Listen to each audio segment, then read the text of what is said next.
I have a little story for you tonight. Many years ago, when I was shopping for a home with my first wife, we were driving around one weekend and stumbled across an open house. And we decided to go in and we looked around for a while. It was a very nice house for something in our price range at the time. It had Berber carpets, spotless, modern, looked very nice. And we commented when we were in there about how nice the place was. And then we left. And I said to her, that place gave me the creeps. There was just something wrong there. It was as if a violent person lived there. Maybe there was some domestic abuse, something like that. But there's no way I could live in that house. And she looked at me and said she felt the very same thing. So about a week later, I mentioned that to our real estate agent and she asked for the address. And we had it in our notes and we gave it to her. And she says, well, mark this one off on my list so I won't show that one. And I questioned her about that because it seemed odd that, one couple's impression would make her sign off on a house.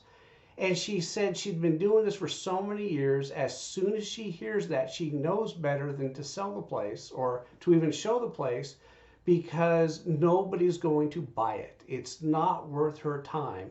Somebody will eventually take the place, but most people are going to instinctually pass.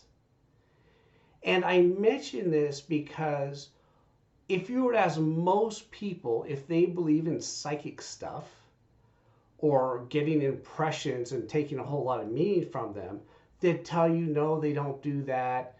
They might accuse you of being a little bit crazy, or at least might think it, right?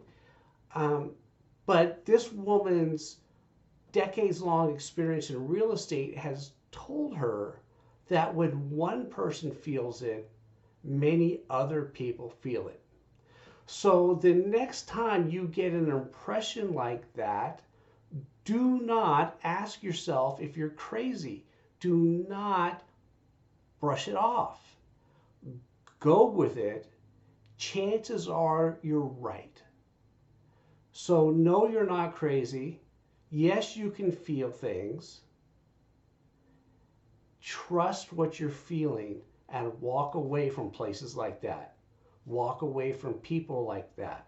Walk away from situations like that. You will always find yourself in a better place. All right, have a good evening.